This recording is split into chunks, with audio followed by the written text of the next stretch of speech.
Thanks for joining us here today on the channel. The interview you're about to hear is with my friend Chandler Packard.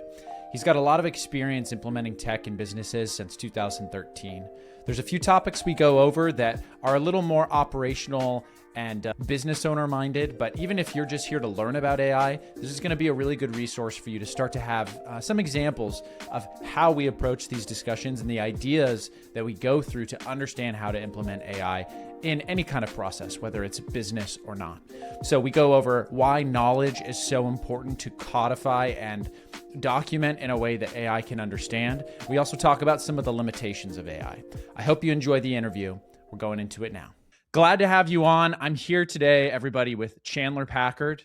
He runs the Packard Collective and does a ton of work, actually since 2013, has been super involved in helping businesses implement technology in effective ways. And it's really cool how we met. Actually, we met en route to San Diego in the airport. And I think what really stuck out to me about Chandler in our first discussions, even before we talked at length, was that Chandler speaks with a lot of confidence and he knows what he's talking about.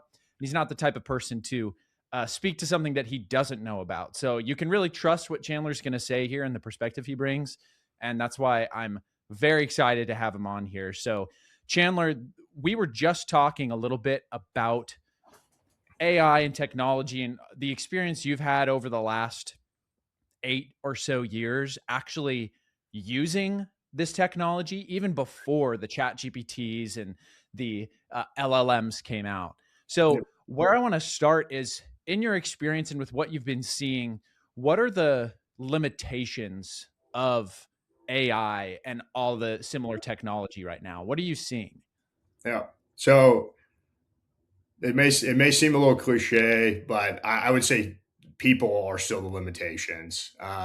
It's been that way for my whole career, and that ultimately we've had technology available to us to support workflow automation, to make our processes more efficient and effective. Um, but ultimately, it comes down to the human element that gets in the way of those things being possible. Either we stop at the finish line before creating an automation and seeing the real value, or um, the lack of education and knowledge prevents folks from taking advantage of what's there on the marketplace. And so, very much so, I would say that the the main limitation I see right now is just in folks' ability to wrap their minds around what it is that they have available at their disposal, the tooling, and then the methods to go from, hey, I'm not using AI at all, to now I see and think on how I can apply AI to many different aspects of my job and executing my objectives. What's the mindset or thought process that can shift somebody to that more in that direction that you're describing, where it's useful, you can get something out of it, and you aren't limiting yourself? Yeah, I think in my experience, it's interesting, and I, as somebody who lives and breathes this stuff every day, and I've got very technical resources that I go out and learn from. I've got very practical kind of day to day things, and what I recognize is when I engage with a client, while I may see opportunity to apply some really advanced AI techniques and leveraging several different tools and kind of giving them solutions. The um, Really where we start is in matching the organization's readiness, and that means like the readiness of the individuals to actually use AI.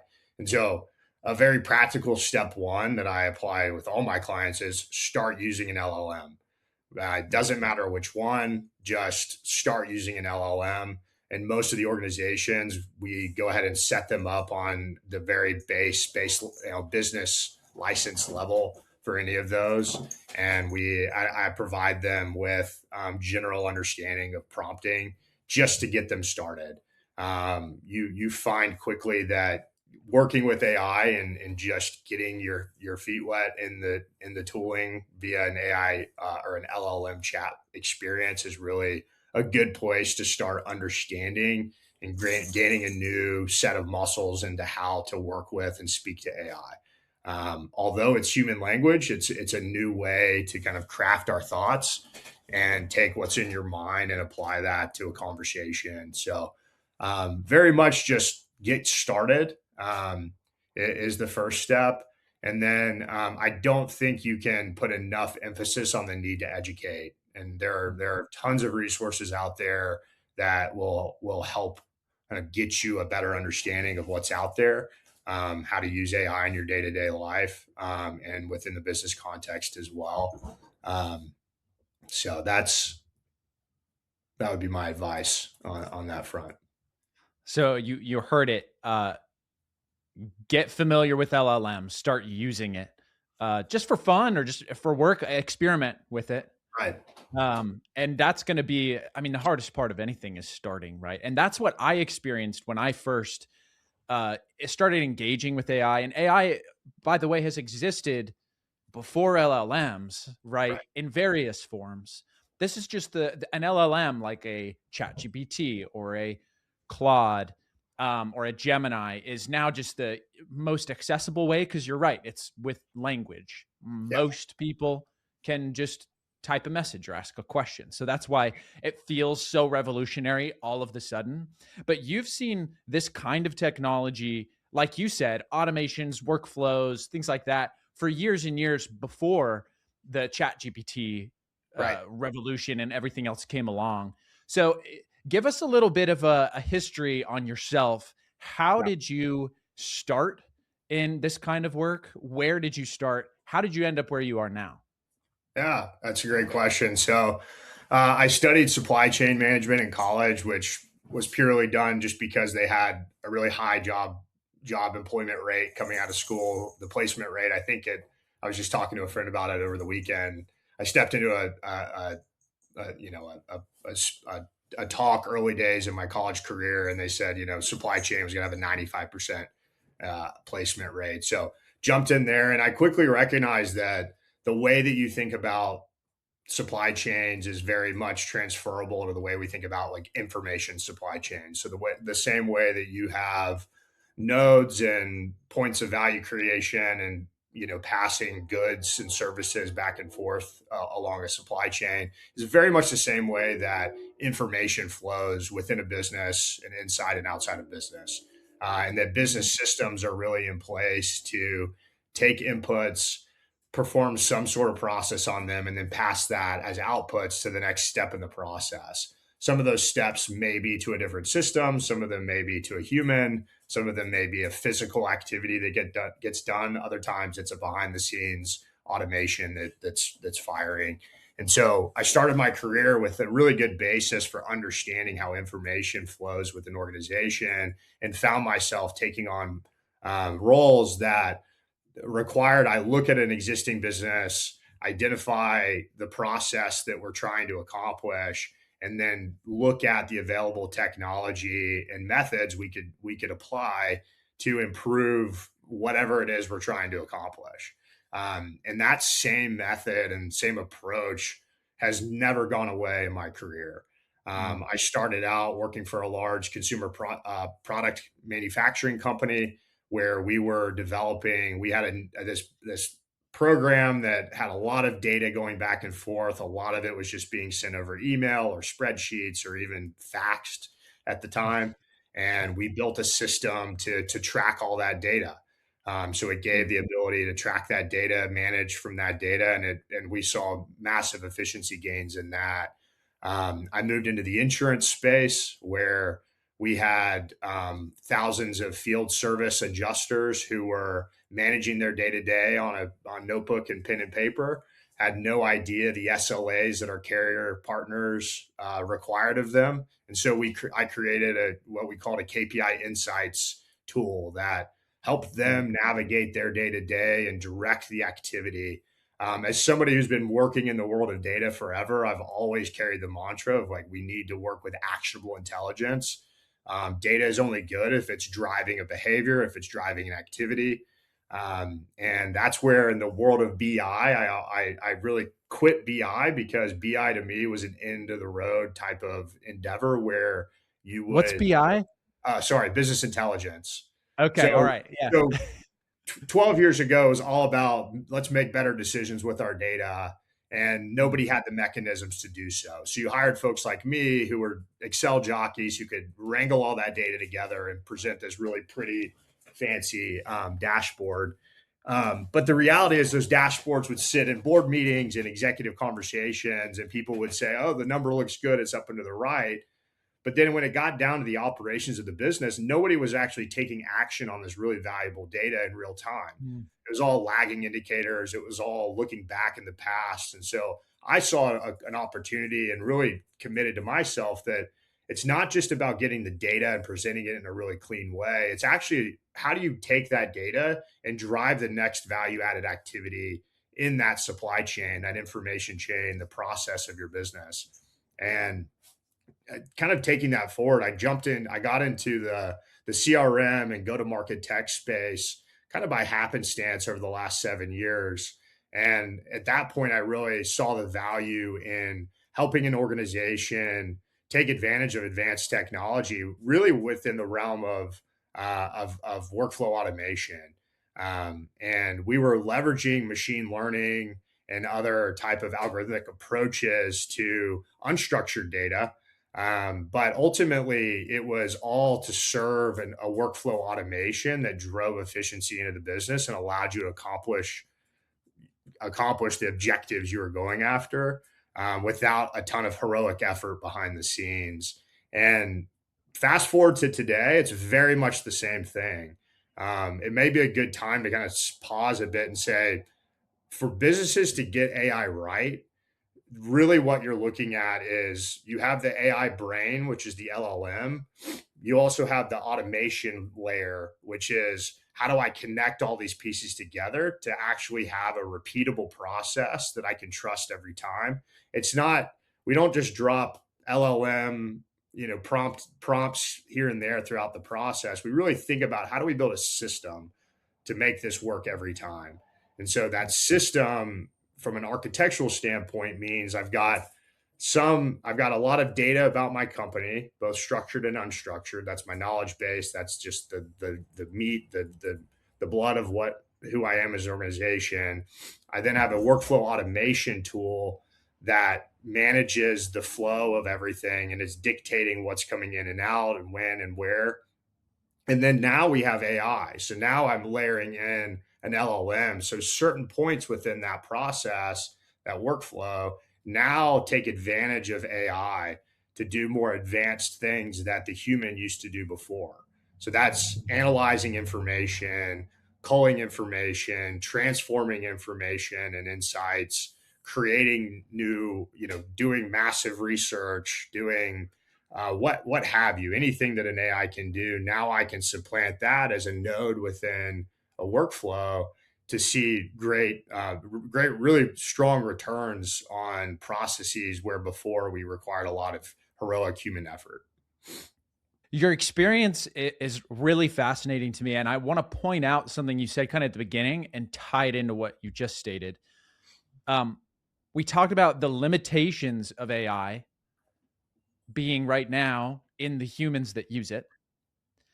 And you also mentioned that you could create a dashboard, you could have all kinds of data and information and put it in front of a board. And it's useless, maybe not useless, but not that helpful unless you have people who have the right mindset to say, okay, how can we actually use this to take the next step that's most effective towards our goals? And it's fascinating to me because I have seen the same thing in my work as you have, which is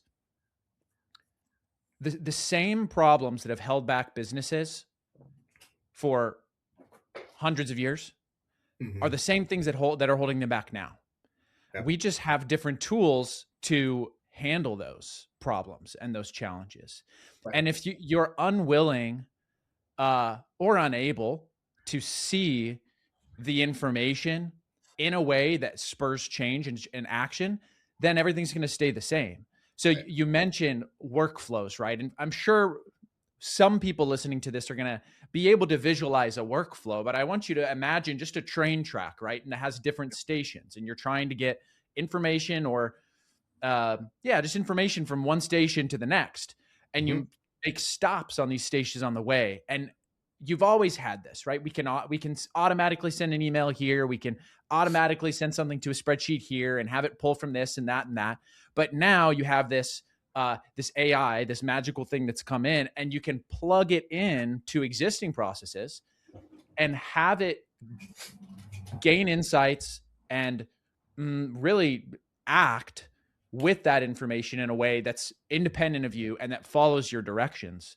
Right. So if we're to take that that example, right, of a train station, speaking of supply chain from one point to the other, and you have it making stops along the way, can you give us some examples? If somebody is brand new to how can I use AI in my business, and they have this track from point A to point B, what are some examples of what AI can do along that path that is the most effective or that creates the most impact?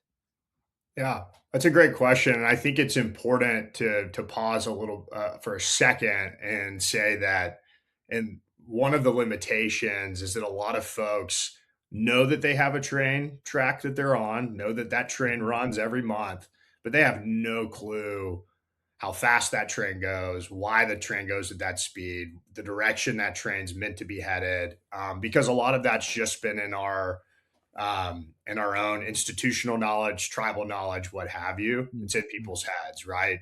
Rick down the hall, he knows how the train runs, when it runs every week. And, until he retires, we're going to trust that that process is going to get done. And so it's important to know that um, it one of the first steps that I take with any of my clients is really making sure you understand what it is you're trying to accomplish, and that you take the initial effort to actually painstakingly write out what it is you're trying to accomplish with human effort today.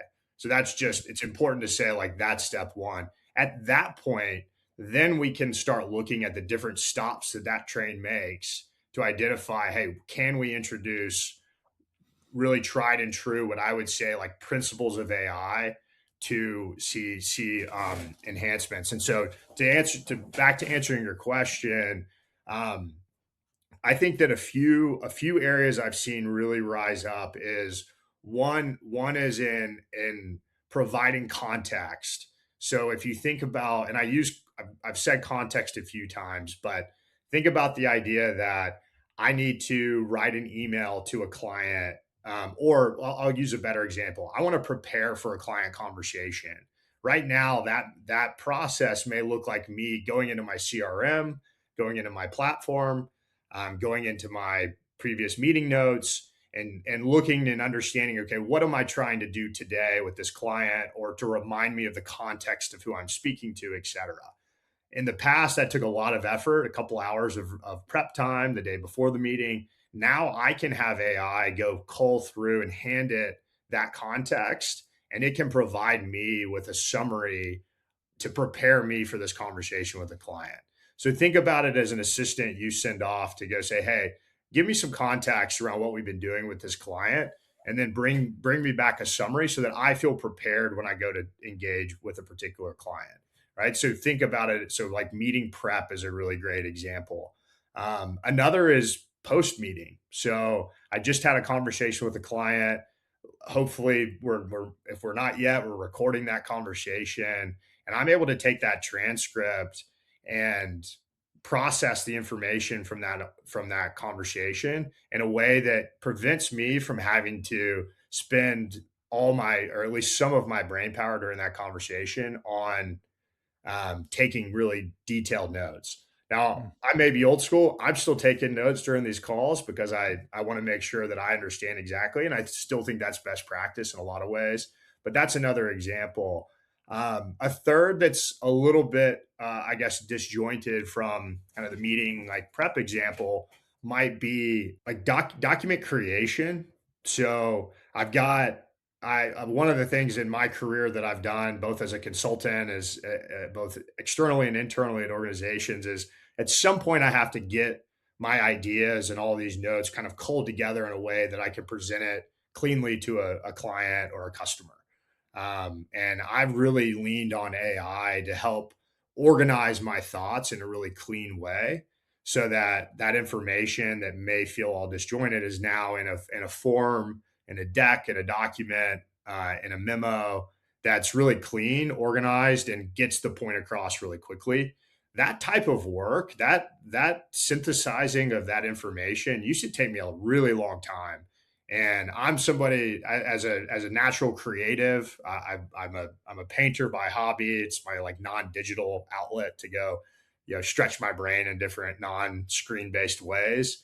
I'm very particular with how stuff looks that I present to anybody that I work with. And what AI is allowing me to do by introducing it to this creation step is then turning me from author, designer, creator to editor and editor in chief. So now I get an output, and now I can leverage my what I know to be good design and add that to what's already kind of gotten me 90% of the way there. So I'm able to leverage a lot of what I'm particularly good at and skilled at without having to spend 90% of that time on just getting to a point where then I can apply my creative eye to things. So those are three examples that give folks a taste of different ways I'm seeing AI like make a practical entrance into an existing process today. I think one of the most important things about the processes you've mentioned is that in the eye of somebody who's new to AI, or maybe you're not new to AI and you're using an LLM and things like this, right? But in the eye of somebody who's saying, "Hey, how can I use this to really, really impact what I'm doing?" Sometimes we're tempted to look beyond the mark a little bit and say, "What's the fanciest thing?" Yeah. But that's actually it's problematic for multiple reasons. But the simplest things always make the biggest impact, because if you take the structure of any process or business and you have the foundations are: do we know what we're doing? Do we know why we're doing it? Is Mhm. there clarity on why we make decisions, what we do, when we do it, how we do it? AI can empower your ability to do that and save time, money, and energy while doing it. So one of the most useful things about having somebody like Chandler or myself or others who do this in your corner is that we can help guide your eye towards the things that are going to make the biggest impact. And most of the time, it's not something too fancy.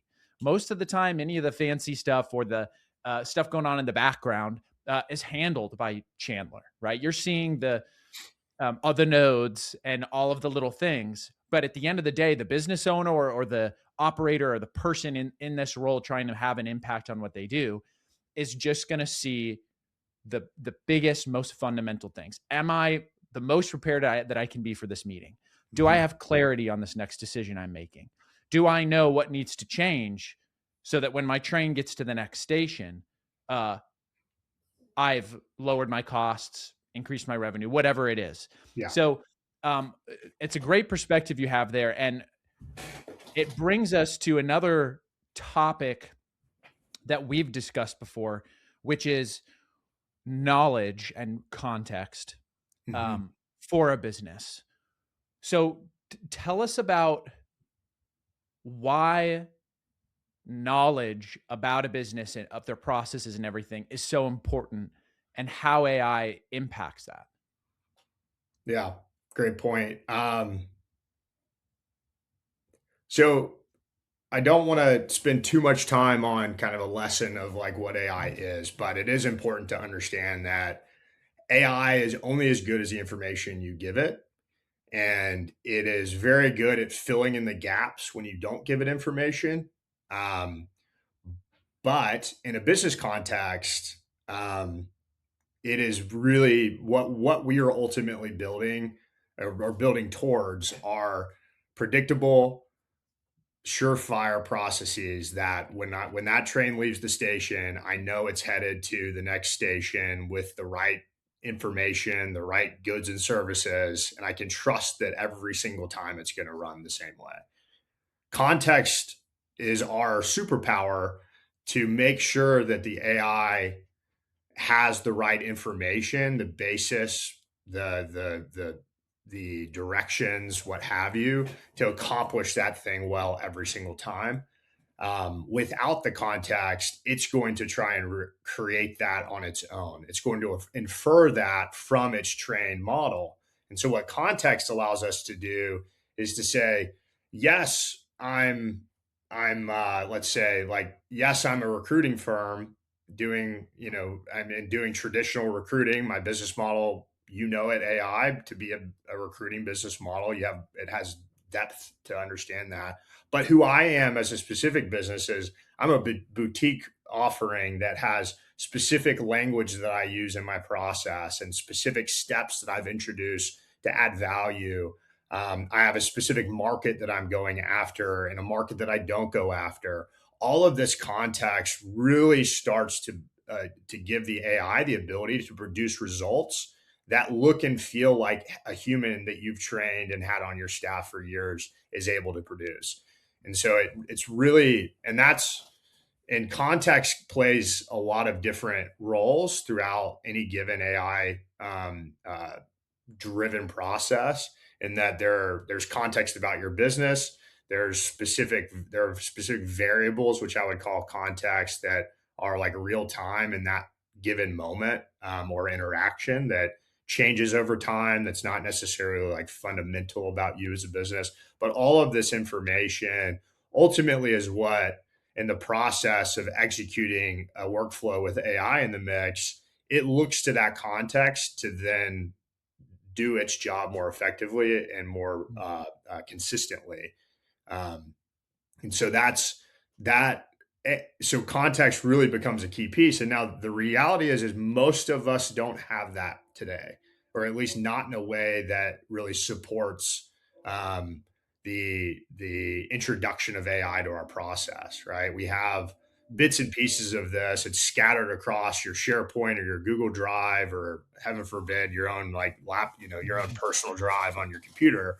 And what we're seeing is companies now have to get that right almost out the gate. And you have to start thinking about your information and the data about your company as fuel for your processes. SOPs are no longer just cover my butt, training apparatuses, things that, we can kind of confirm that we have a process in place. Now that is the instruction manual. That is what stands in between you and the automation or the AI prompt, to tell it what it is that you're trying to accomplish. And so it's really important that we get that information to be stored in a place that is accessible by AI, that it's organized in a way that's clean and understood. I just read an article this morning talking about metadata.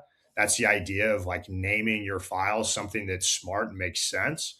Tagging data to understand what it is, if it's approved or not, if it's good data or bad data. All of the way that we handle the information about our business now. Before, it wasn't that valuable to us, right? And we may have stored stuff and had a file structure and whatnot, but really you didn't lean on that unless you really needed something and to dig back. Now all of that can really be surfaced in a lot of different ways, but I find that a lot of companies are behind on, and that's one of the first things they have to attack, is getting that information organized and stored in a way that's eventually accessible to AI. So you heard it here. It's extremely important to take the first step in simply understanding how to use AI in your business and in your day-to-day. So what we do here at Infinite Growth is we educate business owners and people who are just curious about AI on how to use it, how to take that first step, and what it looks like. Building your systems and understanding your systems, documenting them in a way that AI can understand and help you act on, is incredibly important and simpler than you would think when you have the right guidance to bring back time, money, and energy into your life and into your business in ways that were not possible before. You can learn more about what we do in my website here at infinitegrowth.ai, and by looking through the rest of the channel. I have a lot of really interesting and helpful educational videos on some simple AI systems and tools and how you can use them on a daily basis. Thanks for listening, and we're going to go back to the interview. I have a friend who is in the business of buying businesses. Mhm. and he does research on specifically service businesses that are being sold. And he was telling me how surprised he is sometimes still to this day at the businesses that literally do not have documented SOPs, standard of procedure, right? Oh, And usually that's because it's heavily reliant on the founder or the people in the business, which is awesome. Like people are the lifeblood, right? You need that. However, what happens when you need to let somebody go? What happens when somebody quits? What happens when you want to automate a process? Well, you have to go in and you have to document it.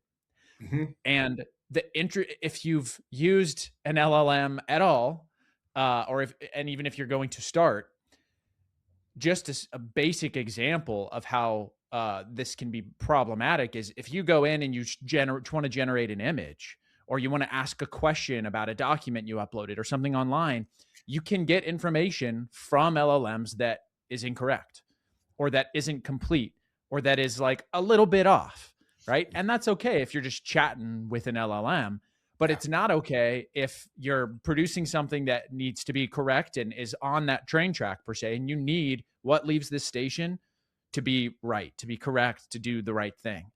So what I'm hearing from you, and tell me if I'm on the right track, is businesses have to learn how to document their knowledge and processes in a way that can be understood and acted on effectively by AI. And that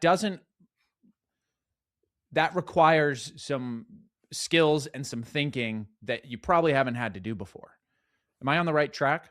You are. You are. I was thinking about this analogy earlier. Like there's a difference. Like I like to drive. I love Toyotas. I love getting out into some dirt roads and just Nice. kind of setting off without an agenda. And let's say I'm trying to go out to the desert. I open up Google Maps. It says it's going to be like 2.5 hours to get there.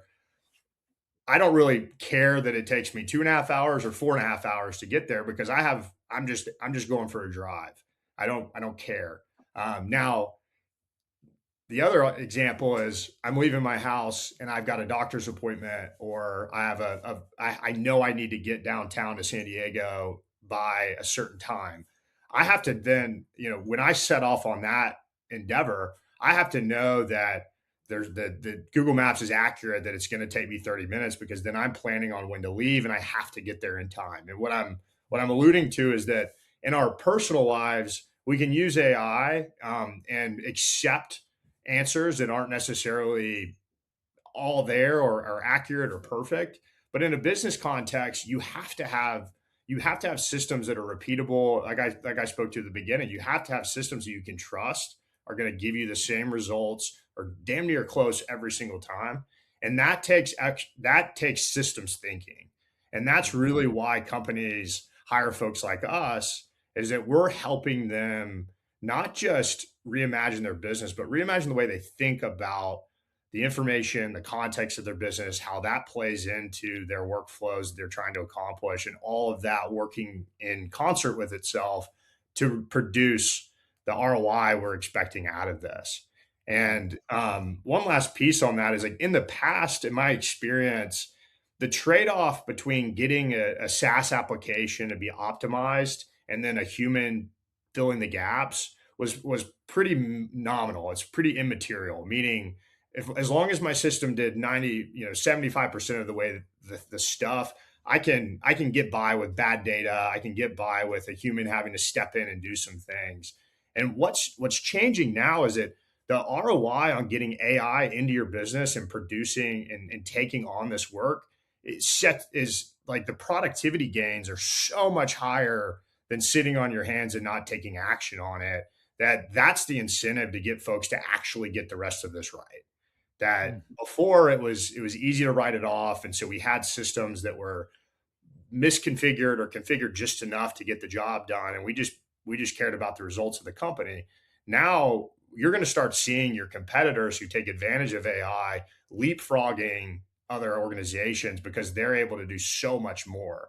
And the companies that get this right, they win time back. And that time now can be spent on the higher value added activities that they previously had no ability to apply resources to in the past. And so there's the real strong incentive to get it right today. It's not terribly easy to think about the system in its entirety. And in fact, that's where I think either hiring for this type of role internally and training somebody up, or finding partnership as you get started, is a really critical step. Um, Great breakdown. And I would just emphasize to any business owners listening here, you may have SOPs, you may not, but whatever you have now, either way needs to change and get better, and needs to be put into a format that can be implemented by AI effectively. Yeah. You could have a key to a door. Guess what? There's new doors, and you got to change your key a little bit, but you can change the key.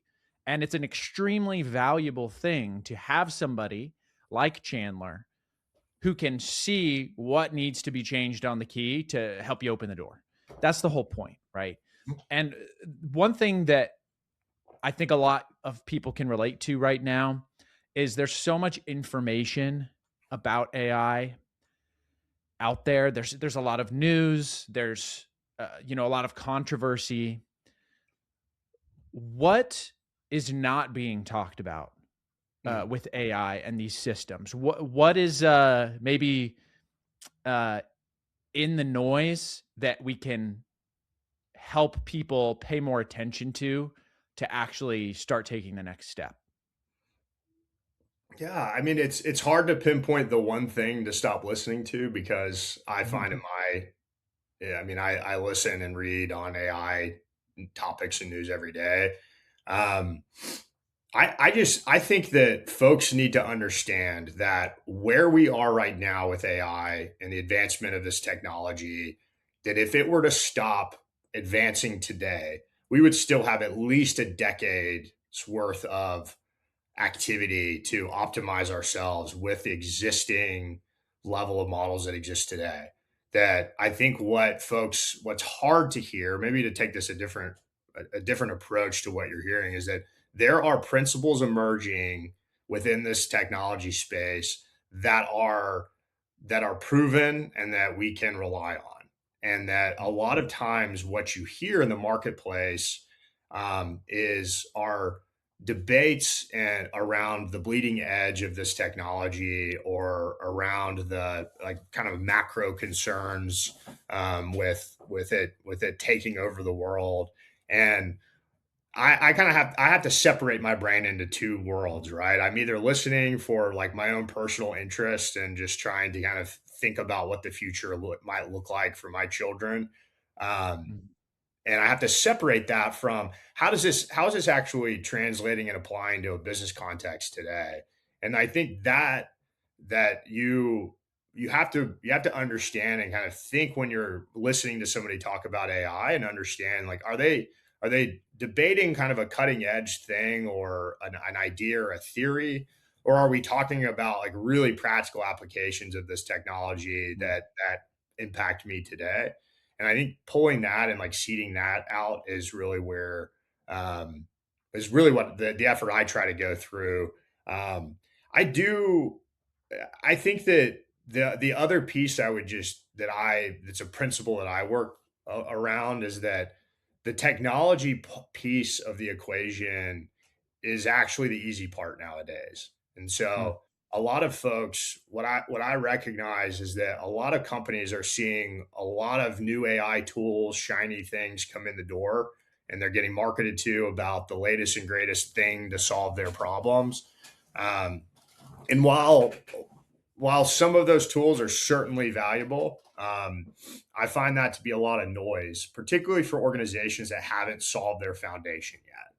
And so, as business owners listening to this, or I speak to them every day, they're facing a duality, which is I've got a bunch of brand new tech that I don't understand coming in the front door, but I also understand you're telling me the foundations on which my business stands and has stood for years is eroding as well.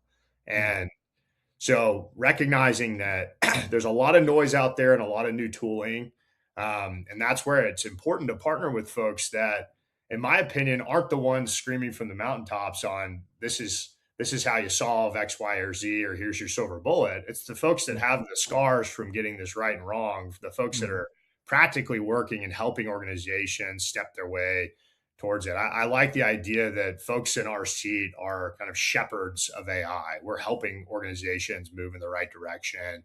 And it's beautiful because this technology allows you don't have to remove who you are as an individual, unique person or organization to your market. In fact, it elevates the Mhm. really good things you've been doing as an organization and just highlights that as your value proposition that you take to market. And so I get a lot of joy out of helping organizations maintain the brand and the breadth and the characteristics of who they are, and to take advantage of this advanced technology to continue to further their mission as a business. Such an important thing to notice, or to note there.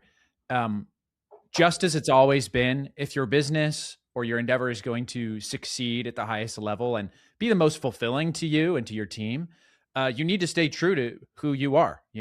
Back to the high school days, before you go out at the end of the night, your parents say, "Remember who you are." Right? It's kind of cliche, but at the same time, the reason it's cliche is because it's true. And how do you actually stay true to that, but still take the step to the next level? How do you carry those things that make your organization and you unique and valuable, and that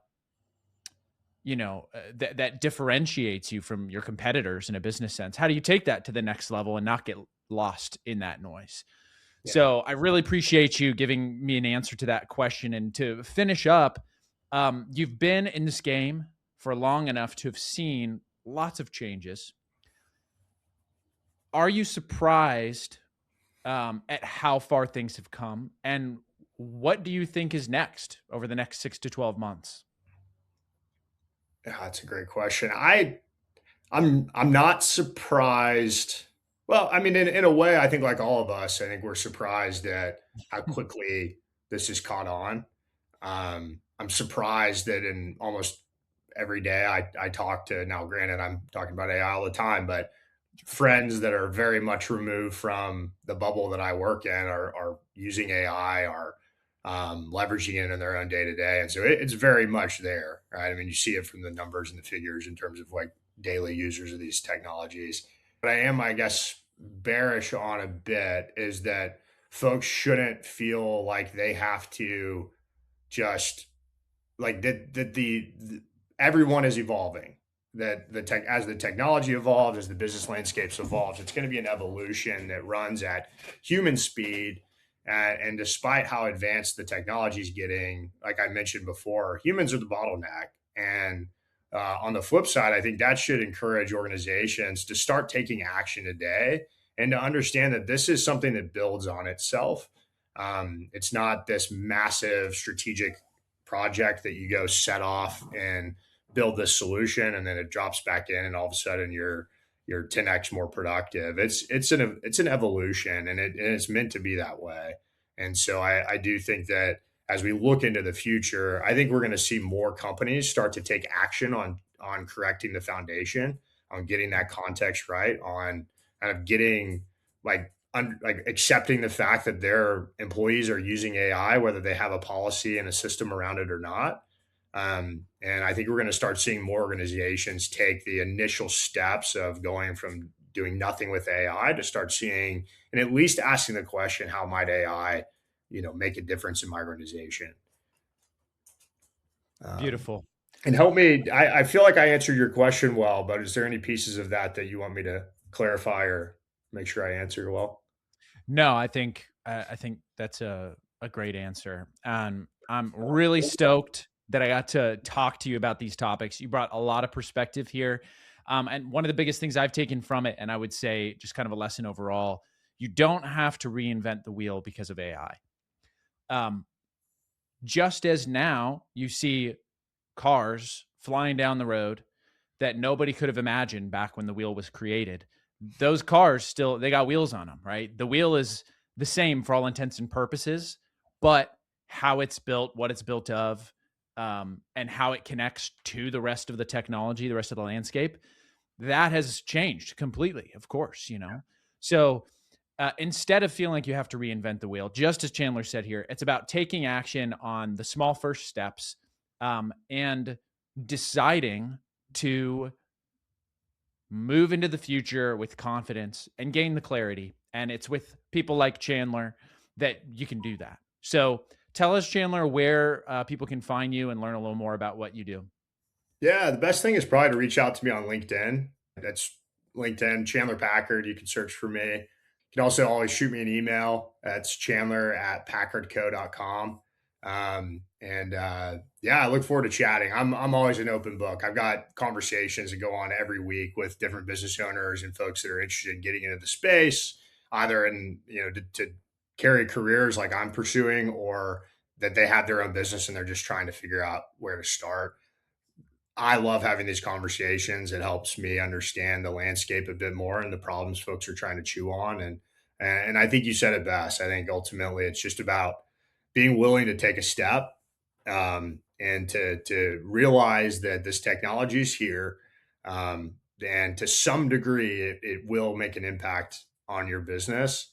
And so if you can accept that and start to kind of open up and think about how things will change, you're going to see a lot of opportunity to improve the business that you've been running, hopefully successfully for some time. Amazing. Thank you, Chandler. It's been great. Thank you, Marshall.